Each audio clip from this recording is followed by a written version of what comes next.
8th dynasty of ancient Egypt, dynasty number 8, is a poorly known and short-lived line of pharaohs reigning in rapid succession in the early 22nd century BC, likely with their seat of power in Memphis.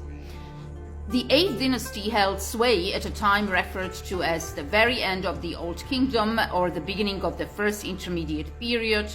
The power of the pharaohs was waning while that of the provincial governors, known as the nomarchs, was increasingly important, the Egyptian state having by then effectively turned into a feudal system. In spite of close relations between the Memphite kings and powerful nomarchs, notably in Coptos, the 8th dynasty was eventually overthrown by the nomarchs of Heracleopolis Magna, who founded the 9th dynasty. The 8th dynasty is sometimes combined with the preceding 7th dynasty, owing to the lack of archaeological evidence for the latter, which may be fictitious. Egyptologists estimate that the 8th dynasty ruled Egypt for approximately 20 to 45 years, and various dates have been proposed, from 2190 to 2165 BC, or from 2181 to 2160 BC, or from 2191 to 2145 BC, or from 2150 to 2118 BC. And the New Kingdom sources, there are two historical sources dating to the New Kingdom list kings belonging to 8th dynasty. The earliest of the two and main historical source of the 8th dynasty is the Abydos king list, written during the reign of Seti I, and the kings listed on the entries 40 to 56 of the Abydos king list are placed between the end of the 6th dynasty of the Old Kingdom period and the beginning of the 11th dynasty of the Middle Kingdom. Furthermore, the names of these kings are different from those known from the 9th and 10th dynasties, none of which are on the Abydos king list. As a consequence, entries 40 to 56 of the list are assigned to the 7th and 8th dynasties combined.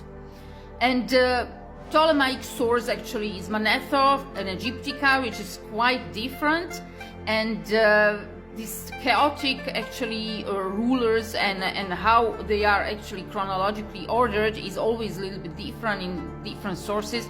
And we had already the 7th dynasty kings, and basically 8th dynasty starts with, according to the latest actually Egyptologists who really studied that into details, is Hracht Papazian, and he proposed the 8th dynasty rather than a 6th dynasty should be seen as the last of the Old Kingdom period, and he confirms, or his list is basically starting with the pharaoh Kakare Ibi. He was at Turin Canon gives rules of 2 years, 1 month, 1 day, and he's attested by his pyramid at Saqqara. The next one is Nefer Kaure, on Turin Canon gives rules of 4 years and 2 months, attested by a decree concerning the temple of Min. Then Kuiwi Hepu Nefer Kahor on Turin Canon gives rules of 2 years, 1 month and 1 day, attested by 8 decrees concerning the temple of Min, and an inscription in the tomb of Vizier Shemai. And the last one is Neferir Kare. Turin Canon gives a reign of 1.5 years, may be identical to either or both of Horus Demetiptavi and Vachkare. If so, he is attested by a decree concerning the temple of Min. So Egyptologist Hracht Papazian believes that such a reconstruction gives too much weight to Manetho's account, and according to which the 7th dynasty is essentially fictitious and metaphor of chaos. Instead, Papazian proposes that the earliest of the above kings are immediate successors of Pepi II, and actually they form and attribute the 6th dynasty, while those just after them belong to a short-lived 7th dynasty, and then the 8th dynasty would only start with the well-attested Kakare Ibi.